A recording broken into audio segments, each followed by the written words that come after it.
좀 나쁜 사람이 우리를 시험에 빠뜨리게 하기 위해서 가끔씩 악한 질문을 하는 경우가 있습니다. 이 악한 시험을 하기 위해서 던지는 이 질문은 그 자체가 악하기 때문에 우리가 어떠한 대답을 하더라도 그것이 정답이 없고 난감하게 되고 함정에 빠지게 됩니다. 그러므로 우리가 그러한 악한 질문이라든지 아니면 난감한 질문을 우리가 받았을 때는 항상 마음속으로 하나님께 기도하면서 하나님의 지혜를 구하면서 나아가야 합니다. 그러면 성령 하나님께서 우리 가운데 어떻게 말할지를 우리에게 가르쳐 주실 것입니다. 오늘 본문 말씀도 서기관과 바리새인들이 예수님을 고발하기 위하여서, 정죄하기 위해서, 함정을 빠뜨리기 위해서 악한 질문을 하는 모습을 우리가 보게 됩니다. 이 질문은 어떻게 대답하든지 간에 그것은 함정에 걸리게 되어 있는 질문입니다.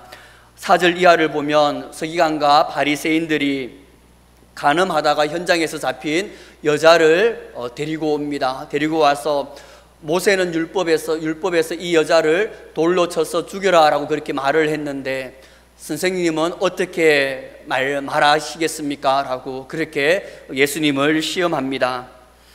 이 질문은 어떻게 대답하더라도 함정에 빠지게 되어 있습니다. 왜냐하면 모세 율법대로 간음하다가 잡힌 그 여자에게 돌로 쳐서 죽여라라고 그렇게 얘기한다고 하면 이제까지 예수님은 항상 서로 사랑하라고, 서로 용서하라라고 그렇게 말씀을 증거하였는데 오히려 이중잣대를 들이댄다 그렇게 이야기하면서 이 서기관과 바리새인들은 예수님을 맹비난하면서 예수님이 가르쳐 주신 그 말씀들이 다 헛되다라고 그렇게 주장할 것입니다. 반대로 모세 율법처럼 이 여인을 돌로 쳐서 죽이라라고 그렇게 반대로 이 여자를 용서해 줘라라고 그렇게 말을 한다고 하면 그 당시에 최고의 법으로 여겼던 모세의 율법을 어기게 되어서 유대인으로서 인정함을 받지도 못할 뿐만 아니라 그것을 고발당하게 되고 또한 많은 사람들로부터 정죄당하기 때문에 예수님은 이러지도 못하고 저러지도 못하는 그러한 상황 가운데 놓였습니다. 이 서기관과 바리새인들은 예수님을 정죄하고 더 나아가서는 예수님을 죽이기 위해서 이 악한 목적을 이루기 위해서 함정을 파고 예수님께 이러한 질문을 던졌던 것입니다. 이와 비슷한 질문이 가이사에게 세금을 바치는 것이 옳습니까? 옳지 않습니까? 라는 그러한 질문과 동일한 맥을 같이 하고 있습니다. 로마 황제인 가이사에게 세금을 바치는 것이 옳다고 말하면 유대인들이 정오하고 있는 그 로마 황제를 따른다고 해서 예수님을 정죄할 것이고 또 가이사에게 세금을 바치는 것이 옳지 않다라고 그렇게 대답을 한다고 하면 그 주위에 있던 로마 군병들, 로마 관료들에 의해서 로마 법을 따르지 않고 로마 황제를 숭배하지 않는다고 해서 처형을 당하게 될 것입니다. 그때 예수님은 가이사의 것은 가이사에게, 하나님의 것은 하나님께 바치라라고 그렇게 지혜로운 말로서 그 위기를 벗어나게 됩니다. 오늘 본문의 말씀에서도 예수님은 지혜롭게 말씀하는 모습을 보게 됩니다. 7절 말씀을 보면 그들이 묻기를 마지 아니하는지라 이에 일어나 이르시되 너희 중에 죄 없는 자가 먼저 돌로 치라 라고 그렇게 말씀합니다. 서기관과 바리새인들은 자기들이 던진 이 질문에 예수님께서 함정에 넘어지게 될 것이다 라는 그러한 확신을 가지고 예수님을 다그칩니다. 빨리 대답해 보라면서 당신은 어떻게 대답할 것이냐라고 그렇게 막 따지면서 그렇게 묻고 있습니다. 그랬을 때 예수님은 잠시 후에 땅에 무엇을 쓰시면서 나중에 일어나서 너희 중에 죄 없는 자가 먼저 돌로 치라라고 그렇게 말씀을 합니다. 그러자 양심의 가책을 느낀 사람들은 한 사람 한 사람씩 다 나가게 되고 오직 예수님과 그 여자만 남게 되었습니다. 위기를 지혜롭게 잘 넘기는 예수님의 그 모습을 우리가 여기서 볼 수 있습니다. 이처럼 오늘날 우리도 이 세상을 살아가면서 이러한 예수님의 지혜가 우리에게 필요합니다. 우리도 살아가다 보면 어떠한 상대방의 질문으로 인해서 우리가 공경에 빠질 수도 있고, 또한 내 힘으로 어쩔 수 없는 그러한 상황 가운데 부딪히는 경우도 있고, 또한 우리가 어떠한 상황 가운데서는 내 말로 인해서, 어떻게 보면 내 행동으로 인해서 또한 시험에 빠지는 경우도 있습니다. 그러한 모든 경우를 다 종합했을 때 우리가 모든 상황 가운데 그것을 이길 수 있고 그것을 넘어갈 수 있는 하나님의 지혜가 우리에게는 필요한 것입니다. 어떻게 말을 해야 하고 또 어떻게 행동해야 할지, 또 어떤 입장을 취하면서 나아가야 될지를 가르쳐 달라고 우리가 하나님께 순간순간 기도하면서 그렇게 나아가는 그 지혜가 우리에게 필요한 것입니다. 고린도전서 1장 25절에 보면 하나님의 어리석음이 사람보다 지혜롭고 하나님의 약하심이 사람보다 강하니라 라고 이렇게 말씀하고 있습니다. 어떤 상황 속에서도, 어떤 어려운 상황 속에서도 하나님의 지혜를 구하면서 그렇게 나아가는 우리가 되기를 간절히 소망합니다.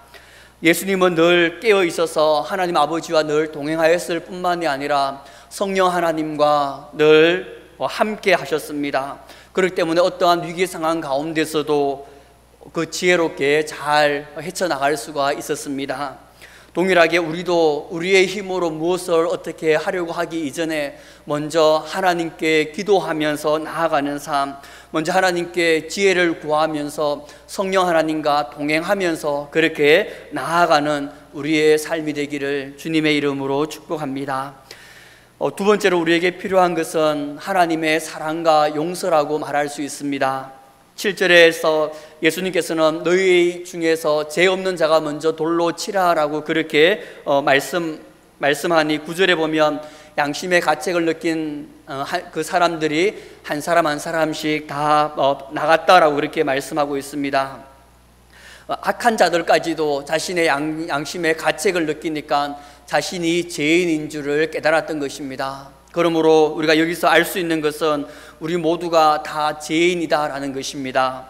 로마서 3장 10절에 보면 의인은 없나니 한 사람도 없다라고 그렇게 말씀하고 계시고, 또 예수님은 마가복음 5장에서 사람에게 악한 말로 악한 마음으로 욕을 한다든지 아니면 그 사람 인격적인 모독하는 말, 미련한 놈이라고 그렇게 말하는 것, 그것까지도 죄라라고 이렇게 말하고 있습니다. 여자를 보는 가운데 음란한 생각을 했다고 하면 그 자체가 보면 간음합니다라고 그렇게 이야기를 하고 있습니다. 그렇기 때문에 어떤 사람들은 죄를 겉으로 짓기 때문에 많은 사람들로부터 죄인이라고 그렇게 정죄를 받지만, 우리를 비롯한 많은 사람들은 속으로, 마음속으로 죄를 짓는 그러한 죄인이다라고 그렇게 말할 수가 있습니다. 그러므로 우리는 겉으로 드러나는 죄를 짓든 마음속으로 죄를 짓든 다 죄인이고, 또 우리가 중한 죄를 짓든 경한 죄를 짓든 다 하나님 보시기에는 다 죄인이다라는 것을 우리가 마음에 새겨야 할 것입니다. 하나님은 우리가 보기에는 경한 죄가 있고 중한 죄가 있지만 하나님 보시기에는 거의 대부분 다 비슷하게 그렇게 취급을 합니다. 단지 하나 중요하게 하나님께서 여기시는 것은 죄를 깨달았다고 한다면 그 죄에서 돌이키는 것, 회개하면서 돌이키느냐 돌이키지 않느냐에 따라서 하나님은 거기에서 중하냐 중하지 않느냐를 바라보고 계시는 것입니다. 오늘 본문 말씀에서도 죄를 깨닫는 사람들이 나옵니다. 그러나 그들은 회개하지 않습니다. 하나님께로 돌이키지 않습니다. 9절에 보면 그들이 말씀을 듣고 양심의 가책을 느껴 어른으로 시작하여 젊은이까지 하나씩 나가고 오직 예수와 그 가운데 섰는 여자만 남았더라 라고 이렇게 말씀을 합니다. 많은 사람들은 예수님의 그 말씀에 양심의 가책을 느껴서 자신이 죄인임을 깨달았지만, 예수님께 내가 어떻게 해야만 이 죄에서 내가 용서를 받을 수 있습니까? 라고 묻지 않습니다. 회개하며 예수님께 나아가지 않습니다. 마치 가룟 유다처럼 자신의 죄를 깨달았지만, 그리고 더 나아가서 자신의 죄를 뉘우쳤지만 그러나 회개하지 않는 그러한 모습과 흡사하다라고 볼 수가 있습니다. 반면에 베드로는 3번 예수님을 부인하고 저주까지 하였지만 뉘우치는 데에서 그치는 것이 아니라 회개하며 다시 한번 예수님께 용서를 구함으로 말미암아 주님의 신실한 제자가 되었고 초대교회의 가장 최고의 리더자 중에 한 사람이 되었던 것입니다. 오늘날 우리에게도 중요한 것은, 필요한 것은 양심의 가책만 느끼는 것이 아니라, 그리고 또한 뉘우치는 것뿐만이 아니라 회개하면서 하나님께로 돌이키는 것, 그것이 가장 중요하다고 말할 수 있습니다. 하나님 보시기에는 중한 죄, 가벼운 죄가 없습니다. 죄는 다 동일합니다. 그러나 회개하느냐 회개하지 않느냐에 따라 그 죄가 남아있느냐 사라지느냐의 문제인 것입니다. 우리가 하나님께 진실로 회개하면서 나아가면 하나님께서는 우리의 모든 죄를 다 용서해 주실 것입니다. 우리의 죄가 주홍같이 붉을지라도 흰 눈처럼 하얗게 해 주실 것이고, 우리의 죄가 진홍같이 붉을지라도 흰 양털처럼 그렇게 하얗게 우리의 죄를 도말해 주실 것입니다. 그 좋은 예가 바로 돌아온 탕자의 비유입니다. 아버지가 돌아온 탕자를 봤을 때 그 탕자의 죄를 정죄하지 않습니다. 그 탕자가 얼마나 많은 돈을 허비하였고, 그리고 또한 나의 모든 3분의 1의 그 재산을 탕비하였음을 질책하지 않습니다. 그 탕자가 돌아온 것 그 자체만으로 또 충분하고, 그 돌아온 것 자체만으로 다시 한번 하나님의 자녀로, 그 아버지의 아들로 삼아주고 또 모든 죄를 다 용서해 줍니다. 동일하게 우리 하나님도 마찬가지입니다. 우리 하나님은 비난하고 정죄하는 하나님이 아니라 우리를 용서하시고 우리를 사랑하시는 그 하나님이십니다. 베데스다 연못가에 38년 된 그 병자를 하나님의 사랑으로 고쳐주셨고, 그리고 또한 오늘 가늠하다 현장에 잡힌 그 여인의 죄를 용서하시는 그러한 하나님이십니다. 예수님의 관점은 정죄하는 것이 아니라 용서하고 사랑하는 것입니다. 그래서 다시 회복시키는 것이고 다시 그 영혼을 살리는 데 그 목적이 있는 것입니다. 우리가 겉으로 드러나는 그 죄와 또한 마음속으로 짓는 그 모든 교만하고 악한 그 죄까지도 회개하면서 나아가면 주님께서는 오늘 우리에게도 동일하게 나도 너를 정죄하지 아니하노니 다시는 가서 죄를 짓지 말라라고 우리에게 말씀하실 것입니다. 오늘도 나를 사랑하시고 또한 나를 용서하시는 그 주님의 모습을 바라보면서 우리가 더욱더 주님을 의지하며 날마다 또 회개하며 나아가 주님 안에서 더욱더 친밀한 관계 가운데 많은 은혜와 신령한 복을 누리면서 나아가는 우리 모두가 되기를 주님의 이름으로 축복합니다. 마지막으로 우리에게 필요한 것은 하나님의 능력입니다. 11절에 보면 예수께서 이르시되 나도 너를 정죄하지 아니하노니 가서 다시는 죄를 범하지 말라 하시니라 라고 말씀합니다. 예수님께서는 가늠한 여자에게 다시는 죄를 범하지 말라라고 말씀하셨는데, 죄를 범하지 않기 위해서는 나의 노력과 나의 열심도 필요하지만 하나님의 능력이 필요합니다. 나의 노력과 의지도 중요하지만 하나님의 능력이 없이는 우리가 그 가운데 죄에 또 빠지게 되고 맙니다. 왜냐하면 우리의 힘과 우리의 능력으로는 사탄의 그러한 유혹과 시험을 이길 수 없기 때문입니다. 예전에도 한번 말씀드렸듯이 우리가 2단이라고 한다면 사단은 4단이고 하나님은 7단입니다. 태권도 2단이 사단을 이길 수 없듯이 우리는 사단을 이길 수 없고 또한 사단은 하나님을 이길 수가 없습니다. 그렇기 때문에 우리가 하나님의 능력을 덧입어 나아가는 삶, 하나님의 능력을 우리가 의지하면서 나아가는 그 삶이 우리에게 필요한 것입니다. 스가랴 4장 6절에 보면 만군의 여호와께서 말씀하시되 이는 힘으로 되지 아니하며 능력으로 되지 아니하고 오직 나의 영으로 되느니라 라고 이렇게 말씀하고 있습니다. 하나님께서 스룹바벨에게 여호수아와 힘을 합쳐서 함께 하나님의 성전을 건축하라라고 그렇게 말씀하시면서 권면하면서 하나님의 성전의 그 재건은 사람의 힘이나 사람의 능력으로 되는 것이 아니라 오직 여호와의 영으로, 오직 하나님의 능력으로 말미암아 된다라고 그렇게 말씀하고 있습니다.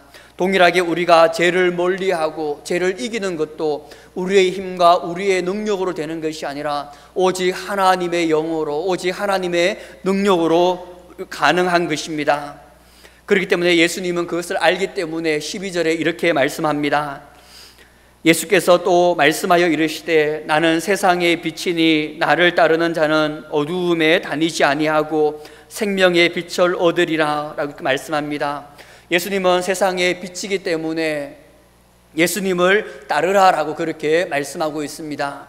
예수님을 따르는 자는 어두움인 죄 가운데 거하지 아니하고 의의 생명의 빛 가운데 거함으로써 의로운 삶을 살아가게 된다라고 말씀하고 있는 것입니다.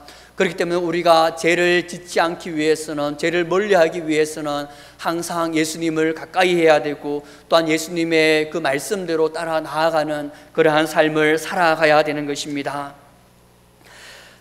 날마다 우리가 하나님의 능력을 구하며 주님과 함께 거하는 그러한 자가 되어서 우리가 죄를 짓는 삶이 아니라 우리의 삶이 의로운 삶이 되어서 늘 하나님과 함께 나아가는 그러한 우리의 삶이 되기를 주님의 이름으로 축복합니다.